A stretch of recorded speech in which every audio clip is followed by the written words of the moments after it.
Nous sommes une église, et tous ceux qui sont rassemblés, tous ceux qui nous regardent en ce moment, où que vous soyez, vous qui considérez la New Creation Church comme votre église, chaque fois que nous nous réunissons, ressentez cette onction corporative. Il y a des choses que vous ne pouvez pas faire tant que vous n'êtes pas réunis. Il y a des choses que vous faites par vous-même. Vous savez, nous avons cette idée d'un ranger solitaire. Même Lone Ranger avait Tonto, pas vrai? Nous avons cette idée d'un chrétien solitaire. C'est de moi qu'il s'agit. Je vais à l'église pour savoir comment faire pour que mes prières soient exaucées. Je vais à l'église pour apprendre comment être en bonne santé, pour faire ceci ou encore cela. En fait, le problème est le suivant. Il ne s'agit pas de vous. Avant tout, il s'agit du Seigneur. Et partout où nous allons, nous enseignons aux pasteurs et aux dirigeants que pour avoir des ministères réussis, vous devez construire votre église sur un trépied avec 3 fondations, pour ainsi dire. Si vous construisez votre vie, votre église, votre ministère sur ce trépied, vous n'échouerez pas, parce qu'il repose sur la fondation de Dieu. C'est comme bâtir sa maison sur le roc. D'abord, le premier trépied, le plus important de tous, et l'essence de tous, c'est le Christ, le Seigneur Jésus-Christ. Amen. Le Seigneur Jésus-Christ doit passer en premier dans votre vie. Le Christ a pris nos péchés, il est mort pour nous, il est ressuscité des morts lorsque nous avons été déclarés justes en lui, et aujourd'hui il est à la droite du Père. Amen. Il est notre roi, il est notre Seigneur. Donc tout est centré sur lui. Ensuite, le numéro 2 est l'Église, l'Église locale. Amen. Et maintenant, parlons de ce terme, Église. Beaucoup de gens disent, l'Église, j'appartiens à l'Église. Quelle Église? J'appartiens à l'Église. Non, quand vous vous mariez, qui vous marie? L'Église universelle. Le pasteur universel. Il n'y a rien de tel. D'accord? Rien de tel dans la Bible concernant ces termes. La Bible parle de l'Église dans son universalité, tout en mentionnant les églises locales. Jésus s'est spécifiquement adressé à cette Église. Il aurait pu prêcher à une seule Église, et vous partagez ensuite entre vous. Mais au lieu de ça, il a appelé l'Église de Laodicée, il a appelé l'Église d'Éphèse, il a appelé l'Église de Philadelphie. Il reconnaît les églises locales, comme l'illustrent les différentes parties d'un chandelier, qui représentent l'Église dans son ensemble. Amen. Et puis, il y a Israël. Je ne pense pas que cela nous pose un problème dans notre Église. Nous aimons Jésus, nous aimons Israël. Parfois, nous mettons l'accent sur Israël, puis nous revenons à Jésus, puis de Jésus à Israël à nouveau. Mais nous avons oublié l'Église. Nous avons oublié l'Église locale. Dans l'Église locale, il y a la sécurité. Est-ce que vous m'écoutez? Il existe une idée concernant l'Église locale selon laquelle les gens n'ont pas besoin de se rassembler ou d'aller à l'Église. La Bible dit, d'autant plus que vous voyez s'approcher le jour que Jésus revient. N'abandonnons pas notre assemblée. Amen. Dans 1 Pierre 5, il est dit très clairement, de même, vous qui êtes jeunes, soumettez-vous aux anciens, pas seulement en termes d'âge, mais aussi jeunes spirituellement. Il y a un ancien dans l'Église, il y a un pasteur.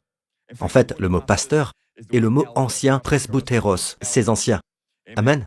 Et certains d'entre eux sont aussi de jeunes anciens. Amen.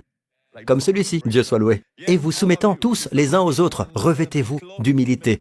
D'abord, soumettez-vous. Ensuite, que se passe-t-il? Soumettez-vous l'un à l'autre, revêtez-vous d'humilité, car Dieu s'oppose aux orgueilleux, mais il fait grâce.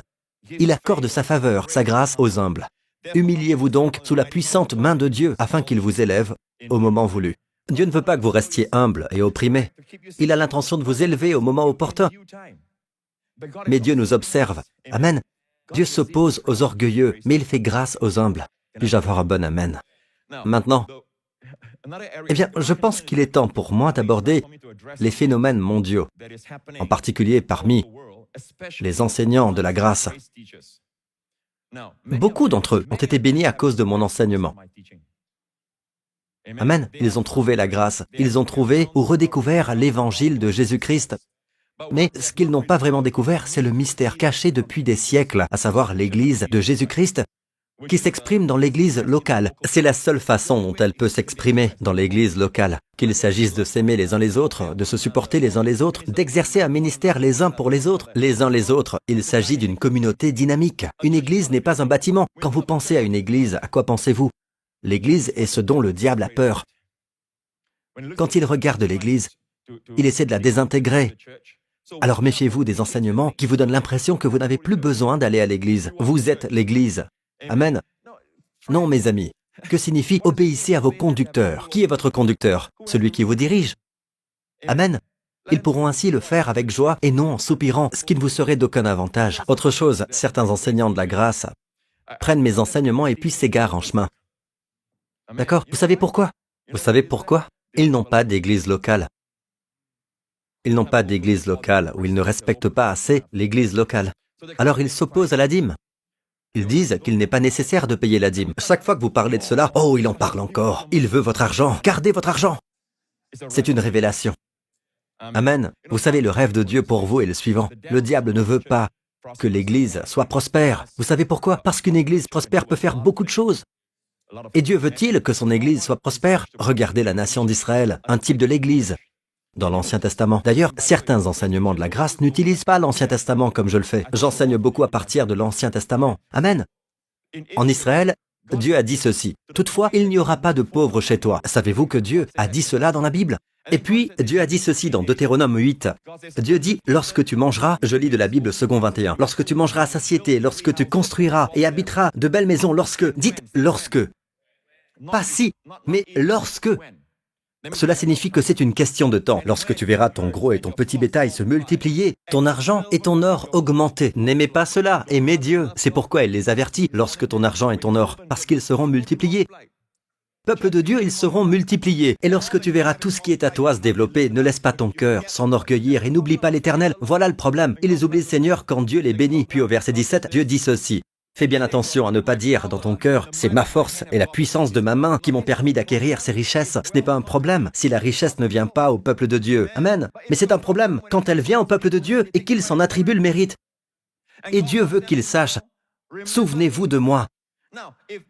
Si la richesse est si spectaculaire qu'elle vient par une loterie, d'accord? Il y a des millions et des millions en Amérique. Et puis, une personne décroche le gros lot. D'accord? Oui, c'est spectaculaire. Mais la plupart du temps, la richesse vient d'une manière si surnaturelle que vous devez vous rappeler que c'est le Seigneur. Cette chance, cette réduction que vous avez obtenue, l'endroit où vous avez entendu quelque chose, l'endroit où quelqu'un vous a donné une info, et puis vous êtes arrivé à ce travail, et c'est un travail mieux rémunéré, et vous pensez que c'est le fruit du hasard. Cela peut sembler surnaturel, mais cela vient du Seigneur. Et Dieu dit, souviens-toi de l'Éternel, ton Dieu, car c'est lui qui te donnera de la force pour les acquérir, ces richesses. À quoi cela sert-il? Afin de confirmer son alliance qu'il a conclue avec tes ancêtres en prêtant serment. Amen. Donc, la richesse, c'est pour établir son alliance, pas l'alliance sinaïtique. Vous devez comprendre qu'il est dit ceci, qu'il a conclu avec tes ancêtres, c'est-à-dire Abraham, Isaac et Jacob, qui n'ont jamais été soumis à la loi. La loi est venue après eux. L'alliance est donc une alliance de grâce. Dieu parle de l'alliance de grâce qu'il veut établir dans le monde. Hébreux 5, s'il vous plaît. Hébreux 5.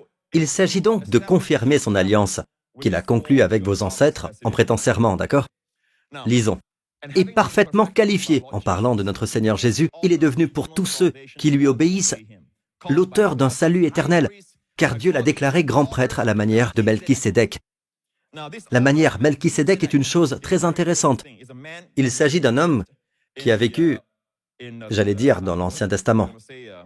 Mais pour beaucoup de gens, dire cela signifie être sous la loi. Il était là, dans la Genèse, à l'époque d'Abraham. Certains croient qu'il était un homme réel, tandis que d'autres pensent qu'il était une apparence préincarnée du Christ. Cela n'a pas d'importance. Amen. Tant qu'il symbolise quelque chose. La Bible dit que Jésus est le sacerdoce à la manière de Melchisédek. Il n'y a plus de Lévite. Le sacerdoce de Lévite, c'est vous obéissez, Dieu vous bénit. Si vous n'obéissez pas, Dieu vous maudit, d'accord? C'est le ministère ou le sacerdoce du Lévite. Mais le sacerdoce de Melchisédek, la première chose qui sort de sa bouche, c'est qu'Abraham soit béni. Puis, béni soit le Dieu très haut. Il a béni à la fois l'homme et Dieu. Ou je devrais dire Dieu et l'homme. Amen. Il n'y a pas de malédiction dans sa bouche. Vous m'écoutez? J'ai donc lu cela. Il y a des années, j'ai lu cela et je suis arrivé au verset 11 à ce sujet, parlant de Melchisédek. Nous avons beaucoup à dire, a dit Paul par l'Esprit. Nous avons beaucoup à dire. Dites beaucoup à dire.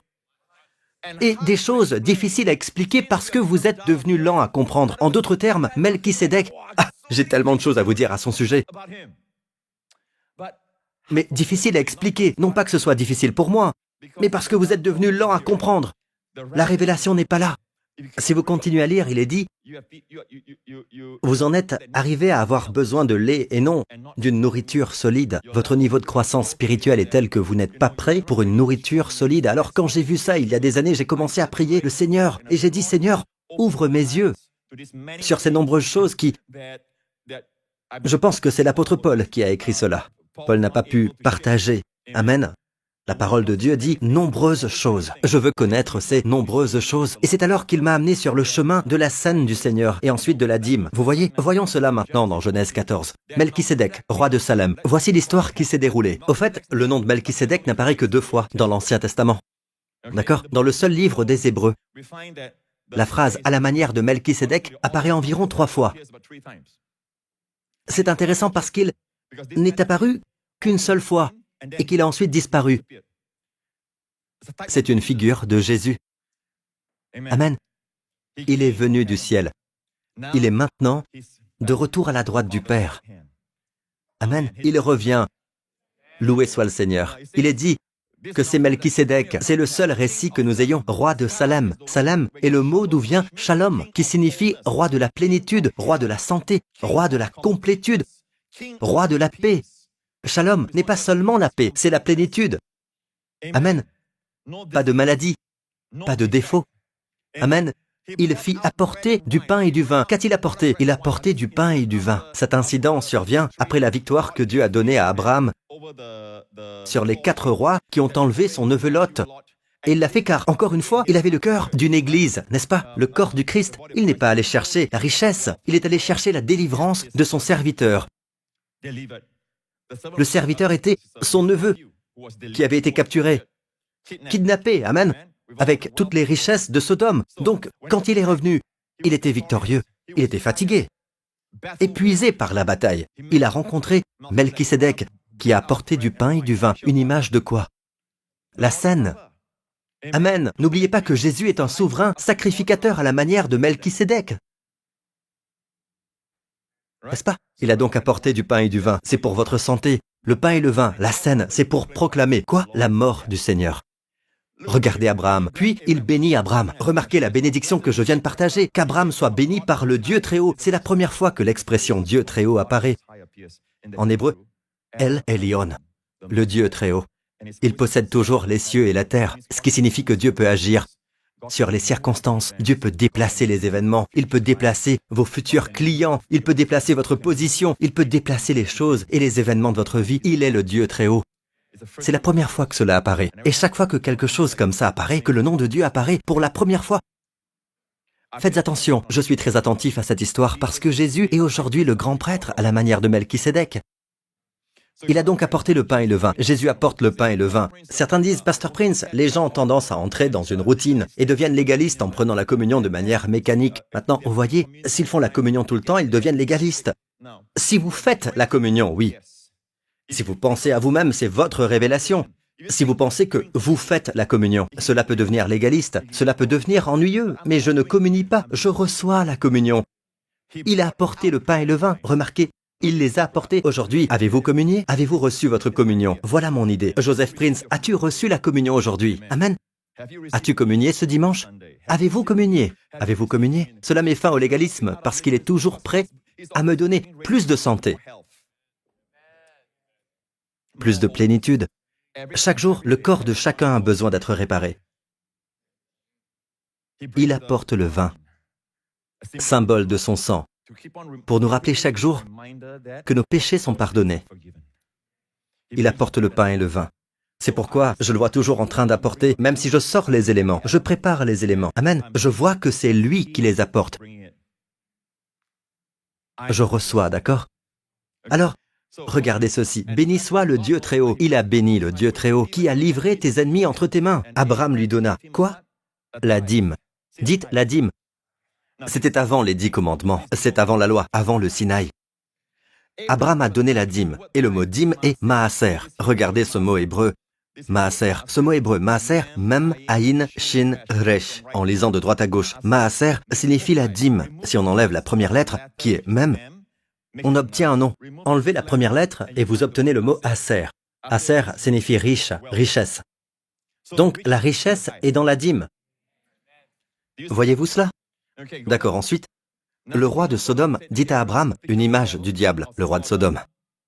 Donne-moi les personnes et prends pour toi les richesses. Abraham répondit au roi de Sodome, je le jure, la main levée vers l'Éternel, le Dieu très haut, le maître du ciel et de la terre, je ne prendrai rien de tout ce qui t'appartient, pas même un fil, ni un cordon de sandales, afin que tu ne puisses pas dire, c'est moi qui ai enrichi Abraham. Aaser. Vous souvenez-vous du Aaser de tout à l'heure? Maaser, enlevez le même. Vous avez Aaser au même endroit. Pourquoi Abraham était-il préoccupé par le fait que cet homme, un ennemi de Dieu, le roi de Sodome, un ennemi de Dieu, le roi de Sodome, ne veuille pas qu'il s'attribue le mérite d'avoir rendu Abraham riche? Abraham craignait que quelqu'un ne s'attribue le mérite de l'avoir rendu riche. Si le fait d'être riche est mauvais, les priorités d'Abraham ne sont-elles pas, les priorités d'Abraham ne seraient-elles pas mal placées? Nous devons cesser de prétendre, de dire « je donne parce que je ne veux pas être riche, je donne simplement parce que j'aime Dieu ». Et nous aimons tous Dieu. N'ayons pas ce genre de prétention que nous n'aimons pas Dieu. J'aime Dieu. Je l'aime beaucoup. Et je n'ai pas besoin de vous convaincre parce que celui que je dois toucher, et tout ça, c'est Dieu, d'accord? Avec mon amour. Mais l'amour n'est pas l'amour tant que vous ne le donnez pas. Et le langage de Dieu est le suivant. Reconnaissez. Vous savez que c'est moi qui suis derrière votre richesse. C'est moi qui suis derrière même votre salaire. C'est moi qui vous ai donné un travail, de l'air pour respirer, la santé pour travailler. Amen. Et c'est moi qui vous accorde mes faveurs. Vous prenez 10% et vous me les ramenez pour montrer que je suis la source de votre richesse. Maintenant, pour ceux qui ne peuvent pas, qui ne veulent pas le faire, ne le faites pas. Ce n'est pas une révélation pour vous, ne le faites pas. Aucun associé ne demande 10%, surtout pas un associé principal, celui qui fournit tout. C'est Dieu qui le fait. Ce doit être une révélation. Amen. Et ceux qui disent, vous savez, nous ne faisons pas les choses pour devenir riches. Ah bon, vraiment? Sérieusement? Est-ce ce que Jésus a dit? Qu'a dit Jésus? Donnez et on vous donnera. On versera dans le pan de votre vêtement une bonne mesure, tassée, secouée et qui déborde. Jésus, arrête de m'encourager. Tu encourages mon caractère charnel. Dis simplement, donnez parce que vous m'aimez. Pourquoi dire donner et on vous donnera? C'est comme quand j'étais un jeune garçon, j'avais l'habitude de ratisser les feuilles dans le jardin, en Malaisie. Je suis un Singapourien né à l'hôpital Kadang Kerbau. Alors que ma mère était transportée dans la chambre, je suis déjà sorti. Dieu soit loué. J'étais pressé, amen. Allez, il y a du pain sur la planche, n'est-ce pas? Amen. On ne peut pas rester longtemps dans les ténèbres. Amen. Je vois la lumière au bout du tunnel, alors je suis sorti. Dieu soit loué. Et mon père a travaillé pendant 8 ans en Malaisie, et nous étions à Perak. Et la vie était comme, vous savez, je connais l'élevage, je connais l'agriculture, je connais ce genre de choses. Je ratissais les feuilles, et je me souviens que nous mettions les feuilles dans le panier, un énorme panier. Et chaque fois que j'appuyais dessus, elles remontent. Il fallait faire plus d'espace dans le panier, alors je marchais dessus, je devais me mettre dessus, l'écraser, je dois marcher dessus, ratisser encore, d'accord? C'est la signification de ce que Jésus disait. Donnez, on vous donnera, on versera dans le pan de votre vêtement une bonne mesure. Tassez, secouez, qui déborde, tassez, secouez, jusqu'à ce que vous ayez vraiment beaucoup de feuilles dans le même panier. Je comprends donc le langage. Jésus, pourquoi me dire tout cela, Seigneur? Dis-moi simplement de donner par altruisme. Alors, ne faisons pas semblant. Dieu vous le dit. Vous connaissez le Fils de Dieu? 2 Corinthiens 8, verset 9. En effet, vous connaissez la grâce de notre Seigneur Jésus-Christ. Pour vous, il s'est fait pauvre, alors qu'il était riche, afin que, par sa pauvreté, vous soyez. Que vous soyez. Soyez. Quoi? Enrichis. Ne nous dites pas cela, vous nous rendriez charnels. Non, Dieu veut que vous sachiez qu'il s'est fait pauvre pour que vous soyez riches. Jésus est devenu pauvre à la croix, 2 Corinthiens 8, 9, notez ceci. D'accord? Il y est question de dons, tout le contexte du chapitre 8 de 2 Corinthiens, le chapitre 9, le chapitre suivant. Et d'ailleurs, il est légitime de se poser des questions quant à ce qui suit au chapitre 9. Et d'ailleurs, si on est riche, c'est par la croix. Amen. Mais la façon dont vous démontrez quoi que ce soit dans la vie, c'est par la foi. Amen. Et dans le domaine de l'argent, vous le démontrez par vos dîmes et vos offrandes au Seigneur. Le chapitre suivant vous dit ceci, celui qui sème abondamment, moissonnera abondamment. Dieu aime celui qui donne avec joie. Celui qui sème peu, moissonnera peu. Et celui qui sème abondamment, moissonnera abondamment. Dieu, pourquoi nous dire celui qui sème abondamment? Dis-nous simplement de semer suffisamment. Dieu n'est pas aussi prétentieux que certaines personnes. Il vous le dit, il vous motive en vous disant que si vous le faites, si vous êtes généreux dans vos dons, généreuse sera votre récolte. Si vous êtes avare dans vos semailles, vous aurez une récolte avare. Dieu, je pensais que les gens te critiquaient, tu sais, ils font des blogs sur toi. N'écrivez pas cela. Vous voyez? Certains d'entre vous pensent que nous sommes plus spirituels que Dieu. Qu'en est-il des versets comme Proverbe 3? Lisons-le. Proverbe 3. Honore l'Éternel avec tes biens, votre substance, et avec les premiers ou prémices de tous tes produits. Alors tes greniers seront abondamment remplis et tes cuves déborderont de vin nouveau. Qu'en est-il? Les prémices sont la dîme. Amen. Et quel est le résultat? Vos greniers seront remplis d'abondance, pas de peu, vous savez. Dieu, pourquoi nous dis-tu cela? Nous pourrions devenir charnels? Non, Dieu dit, je veux que vous sachiez que vos greniers seront remplis d'abondance, et non pas de peu, et que vos cuves à vin, il parle en termes de langage agricole, par l'intermédiaire des fermiers, pas vrai? Et vos cuves à vin déborderont de vin nouveau, déborderont. Vous savez ce qu'est un débordement? Dieu ne parle pas de cela, Seigneur. Les gens peuvent écrire des blogs à ton sujet, Seigneur. Je pense qu'ils se moquent de l'opinion des gens. Je pense que Dieu n'en a rien à faire. Il veut que vous prospériez. Il veut que vous soyez riches, oui. Premièrement, vous êtes riches grâce à la croix de Jésus-Christ. Deuxièmement, maintenant que vous êtes riches, agissez comme tel. Agissez comme tel. Tout comme vous êtes maintenant mort pour le péché et comme vivant pour Dieu, agissez comme tel. Agissez comme un homme céleste, amen, votre langage, votre comportement. Vous savez, et je vous le dis, les gens qui ne donnent pas leur argent au Seigneur, ils donneront leur argent quelque part.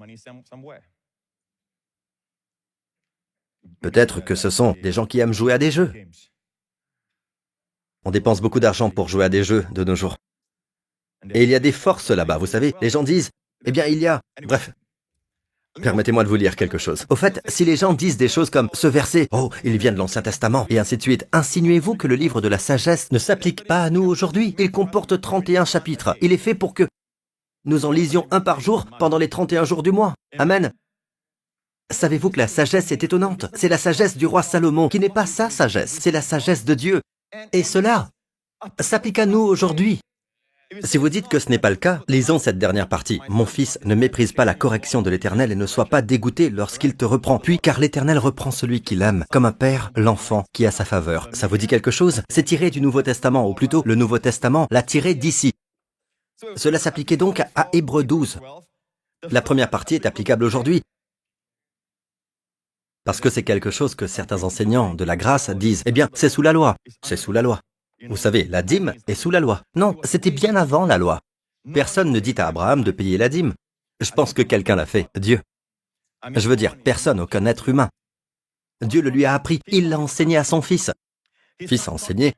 Vous savez, même s'il n'est pas dit qu'Isaac a payé la dîme, nous savons qu'Isaac a payé la dîme parce que son petit-fils, le petit-fils d'Abraham, a payé la dîme. Jacob a payé la dîme. Jacob dit, de tout ce que tu me donneras, et il n'avait que les vêtements qu'il avait sur le dos. Il s'était enfui de chez lui, ses vêtements et le bâton qu'il tenait à la main. Il dit, Dieu, à partir de maintenant, tout ce que tu me donneras, je t'en rendrai un dixième. Pourquoi un dixième? Pas un neuvième, pas un douzième. Je t'en rendrai un dixième. Pourquoi a-t-il dit cela? Il l'a appris de son grand-père. D'abord, il l'a appris de son père, qui l'a appris de son grand-père.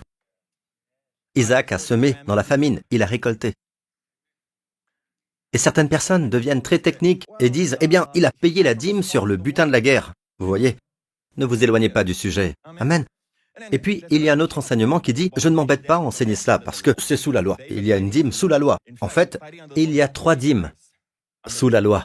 Nous ne sommes pas sous la loi. Nous sommes sous la dîme d'Abraham. Amen.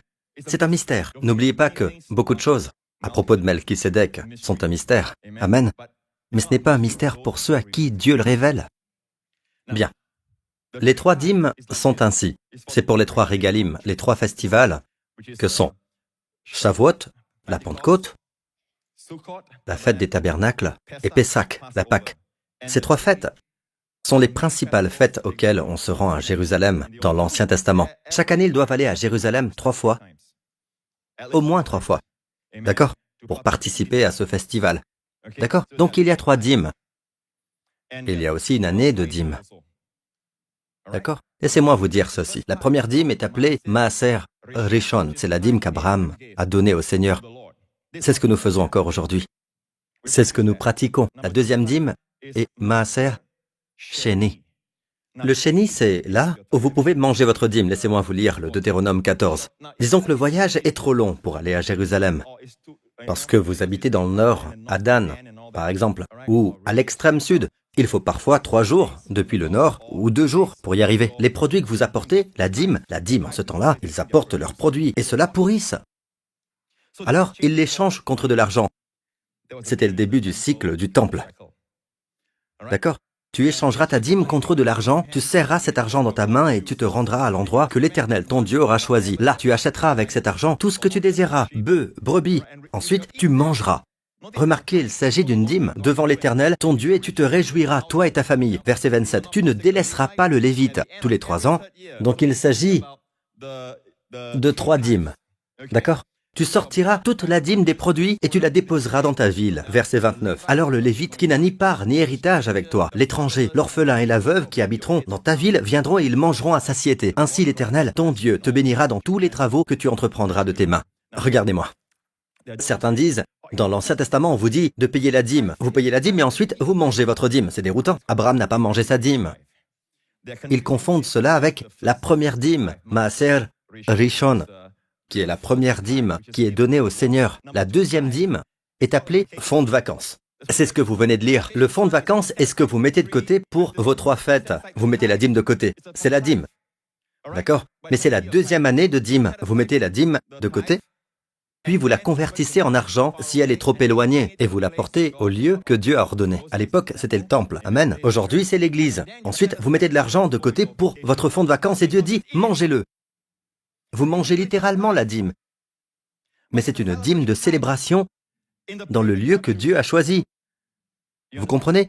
Et puis la troisième, Maaser Ani. Ani, c'est-à-dire pour les pauvres, les affligés, les orphelins, les pauvres, les veuves. Vous apportez la dîme la troisième année à partir de l'année de Shemitah, la 7e année de repos. Cette année-là, la 3e année, vous apportez votre dîme ainsi que la dîme supplémentaire, et cette dîme est destinée aux veuves, aux orphelins et aux pauvres. Vous la transmettez aux Lévites pour qu'ils la délèguent. C'est un fait bien connu. En fait, c'est ce que dit Joseph. Joseph est un historien juif. Amen. Et de nombreux érudits le considèrent comme l'historien juif numéro 1. D'accord? Et il dit qu'il a vécu à l'époque de Jésus, soit dit en passant, pour info. Il était officier dans l'armée juive qui combattait les Romains. Plus tard, il sera capturé par les Romains en tant qu'historien. Vous aurez aussi à prélever la dîme des fruits indépendamment de celle que j'ai établie qu'on donnerait aux prêtres et aux Lévites. Remarquez, indépendamment de celle que j'ai établie, c'est la deuxième dîme. Cette dîme sera vendue dans vos villes respectives et elle sera affectée à des repas et à des sacrifices qui se feront dans la ville sainte. Bien, lisons le prochain. Il dit, en outre des 2 dîmes que j'ai déjà dit de consacrer chaque année, l'une aux Lévites et l'autre au festin, la première dîme est pour les Lévites, la deuxième est pour les fêtes. La troisième, il faut en prélever une troisième tous les 3 ans afin de distribuer ce qui leur manque aux femmes veuves et aux enfants orphelins. Très clair. Voyez-vous cela? En tirez-vous quelque chose? Et vous savez, je veux vous montrer ceci parce que il y a beaucoup de choses qui cherchent à entrer dans l'Église. D'accord? Et il y en a qui se disent, par exemple, « Je suis sauvé, je suis la justice de Dieu en Christ, je ferme la Bible. Il n'y a plus rien que la Bible puisse m'enseigner parce que je connais la chose la plus importante. » Amen. Non, ce n'est pas le cas. Il y a des instructions sur la façon d'aimer sa femme, d'élever ses enfants, de conduire ses affaires. Et voler des idées commerciales est également une erreur. C'est toujours du vol. Amen. La tricherie reste la tricherie. Le mensonge reste un mensonge. Je veux dire que la parole de Dieu dévoile le Christ et nous devenons comme lui. Vous ne pouvez pas dire, maintenant, j'ai Jésus. C'est l'erreur de beaucoup de gens. J'ai le Saint-Esprit, il m'enseignera directement. On constate que ceux qui passent le plus de temps dans la parole sont ceux qui sont conduits avec précision par l'Esprit. Si vous êtes à l'étranger et que je vous envoie des lettres, comme à l'époque, ou des messages, vous ne répondez pas du tout à mes messages. Et je sais que vous ne répondez pas. Enfin, je vous vois face à face. Vous voulez me parler quand d'autres veulent me parler. Je ne vous accorderai pas ce temps, n'est-ce pas? Vous n'avez même pas voulu répondre, pas vrai? Vous comprenez? Alors, vous voulez la voix directe de Dieu. Il nous parle aujourd'hui, d'ailleurs. Lisez mon livre, dit-il. Amen. Dans Luc 16, Jésus dit, « Celui qui est fidèle dans les petites choses, Jésus dit, l'est aussi dans les grandes. Et celui qui est malhonnête dans les petites choses, l'est aussi dans les grandes. » Jésus parle ici, d'accord? Si donc vous n'avez pas été fidèle dans les richesses injustes, qui vous confiera les biens véritables? Et si vous n'avez pas été fidèle dans ce qui est à autrui, qui vous donnera ce qui est à vous? Voyez-vous cela? Maintenant, il dit, relisez le verset 11, « Si donc vous n'avez pas été fidèle dans les richesses injustes, qui vous confiera les biens véritables ?» La Bible dit, « Celui qui est fidèle dans les petites choses l'est aussi dans les grandes. » Dieu considère l'argent comme un outil. Il est moindre par rapport aux âmes, aux vies. Mais Dieu dit que si vous êtes fidèle dans ce qui est moins grand, vous êtes fidèle aussi dans ce qui est plus grand. Dieu ne vous donne pas d'argent simplement parce que vous prêchez ou que vous vous occupez des gens. Ce n'est pas ce qui est dit. Il dit que si vous êtes fidèle concernant l'argent, vous serez fidèle avec les gens. Si vous êtes fidèle dans l'utilisation de l'argent, les richesses injustes, Dieu vous confiera les vraies richesses, que sont les âmes, les vies.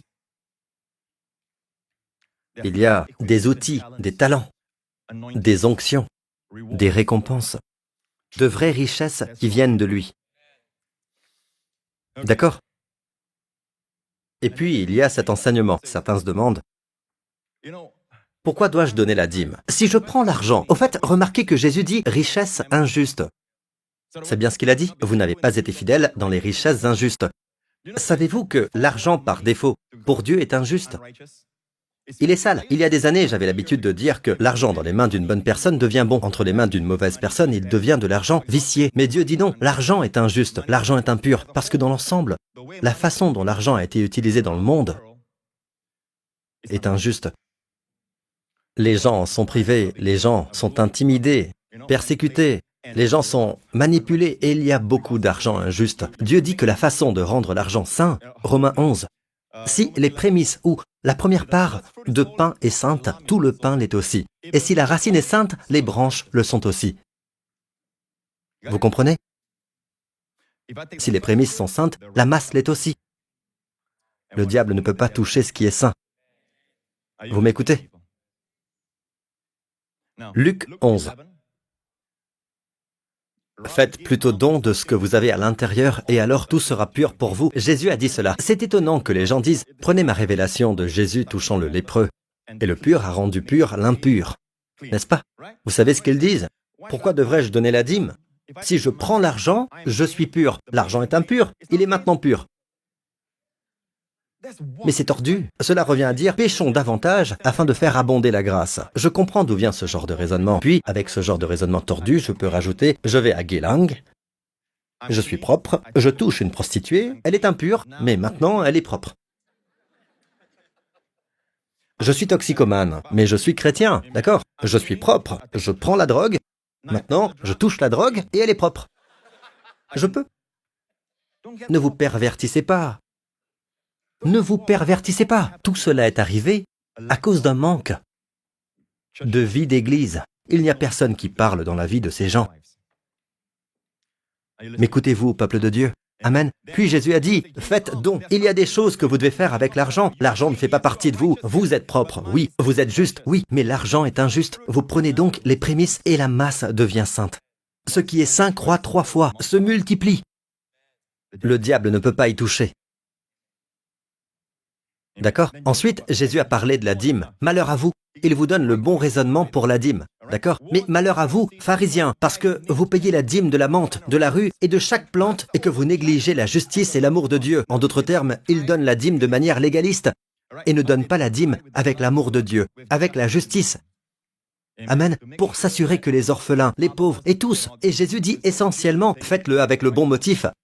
Il parle du motif, pas de la dîme, parce qu'il poursuit en disant « Voilà ce qu'il fallait pratiquer », sans négliger le reste. Que signifie le reste? La dîme. Beaucoup de gens lisent cela et disent « Vous savez, il nous dit que ce n'est pas la dîme. C'est votre amour, l'amour de Dieu. » Non, mes amis, il dit « Faites-le avec le bon motif, mais n'arrêtez pas de donner la dîme. Ne laissez pas l'autre en suspens. » Ce sont les paroles de Jésus, le même, hier, aujourd'hui et éternellement. Dernier verset, terminons. Maintenant, revenons à Hébreux 7. Voici Hébreux 7, verset 4. Remarquez quelle est la grandeur de ce personnage parlant de Melchisédek, puisque le patriarche Abraham lui a donné même le 10e de son butin. Oui, c'est vrai, le livre des Hébreux, comme je l'ai enseigné, et beaucoup de gens ont pris cet enseignement et l'ont suivi. Le livre des Hébreux montre, dans le premier chapitre, que Jésus est plus grand que les anges, mais il lui montre comment il est plus grand. Il est ressuscité des morts. Amen. Puis il dit que Jésus est plus grand que Moïse. Moïse est un serviteur, Jésus est un fils. Cela montre clairement qu'il est le fils Il est plus grand. Dans Hébreux 7, le sacerdoce de Melchisédek est plus grand que le sacerdoce lévitique. Oui, mais en quoi est-il plus grand? La dîme. Voici la réponse. Remarquez quelle est la grandeur de ce personnage, puisque le patriarche Abraham lui a donné même le 10e de son butin. Quelle que soit la personne à qui vous donnez la dîme, vous déclarez qu'elle est grande. Ainsi, lorsque Melchisédek apporte le pain et le vin, c'est pour proclamer la mort de Jésus. Lorsque vous répondez par une dîme, c'est pour dire qu'il est vivant. Verset 8. Eux qui perçoivent la dîme sont des hommes mortels. Les hommes mortels, les hommes qui meurent, reçoivent la dîme. Tandis que dans le cas de Jésus, c'est quelqu'un dont on atteste qu'il est vivant. Vous voyez? Ici, les hommes mortels reçoivent la dîme, n'est-ce pas? Les gens qui meurent reçoivent la dîme. Amen, les gens qui sont mortels. Mais là, il reçoit votre dîme. C'est quelqu'un dont on atteste qu'il est vivant. Il s'agit d'être témoin. Donc le pain et le vin sont pour proclamer sa mort. La dîme sert à proclamer qu'il est vivant. Les gens verront que vous êtes vivant et ils verront qu'il est vivant. Comme le vieux Jacob. Il n'a pas cru ses fils quand ils ont dit « Joseph est vivant ». Alors quand il est sorti, il a vu les chariots. Alors il dit « Ça suffit, mon fils Joseph est encore en vie ». Les gens verront la preuve de la bénédiction de Dieu sur votre vie au point qu'ils diront « Dieu est vivant » ou « Jésus est vivant ». Amen. Ainsi la scène du Seigneur doit proclamer sa mort. La dîme sert à proclamer qu'il est vivant dans votre vie. Et le peuple de Dieu dit « Je vais vous dire une chose, d'accord? Tout l'argent du monde ne peut pas payer ce que vous venez d'entendre. »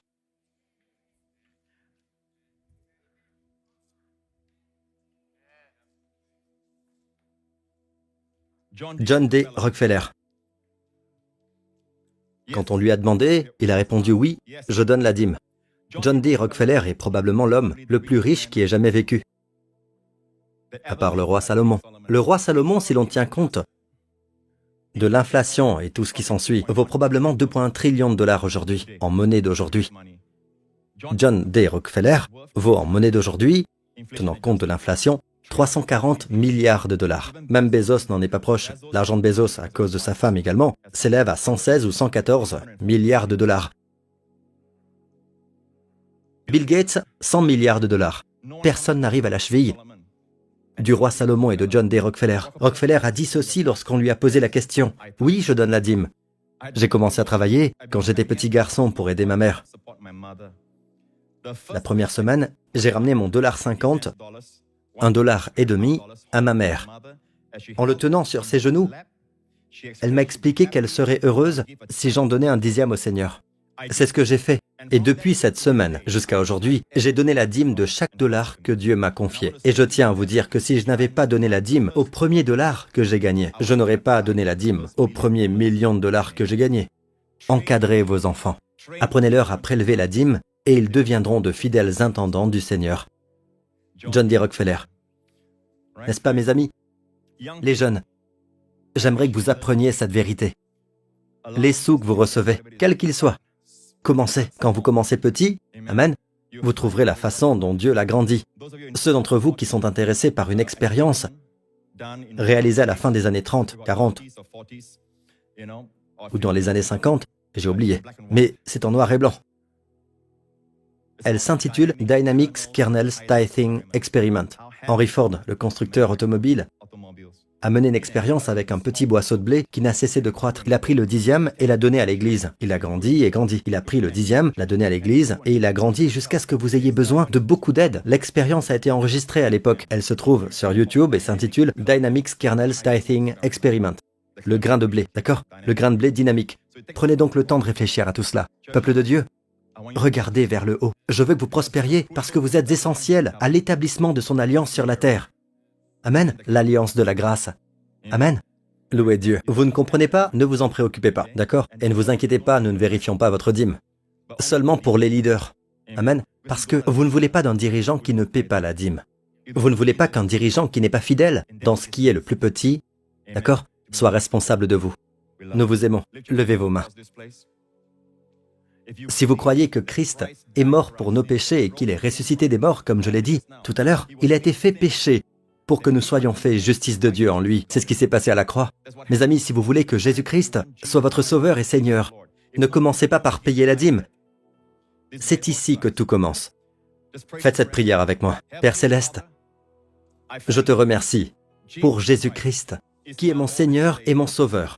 Il est mort sur la croix pour expier tous mes péchés, et je te remercie. d'avoir donné sa vie pour moi. Je t'aime, parce que tu m'as aimé en premier. Merci de l'avoir ressuscité d'entre les morts. Jésus-Christ est mon Seigneur et mon Sauveur. Au nom de Jésus. Amen. Mettez-vous debout, je vous prie. Dieu soit loué. Vous êtes maintenant un enfant de Dieu. Amen. Dieu soit loué. Levez vos mains. Père, je te remercie pour chaque personne qui entend ma voix. Et Père, je te remercie pour les mystères de Melchisédek que tu nous as révélés aujourd'hui. Je te remercie, Père, car tu veux que ton peuple prospère. Tu veux que ton peuple soit libéré des dettes et de l'instabilité de l'économie mondiale. Seigneur, tu veux qu'il se concentre sur les trésors du ciel. Père, je sais que tu aimes tous ceux qui sont sous le son de ma voix. Il n'y a pas un seul cheveu qui tombe de leur tête sans que tu ne le saches. Père, je suis reconnaissant que tu les fasses prospérer à partir de ce jour. Père, donne-leur la puissance de créer de la richesse pour l'établissement de ton royaume sur terre. Au nom de Jésus, Amen. Seigneur, garde-les à l'abri du mal, du danger et de la méchanceté tout au long de cette semaine. Je te le demande au nom de Jésus. Et le peuple de Dieu dit Amen. Nous espérons que cette prédication vous a fait du bien.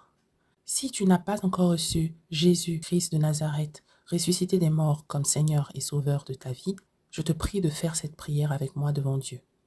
Jésus-Christ, je confesse que tu es le Fils de Dieu, que tu es mort pour mes péchés et ressuscité d'entre les morts.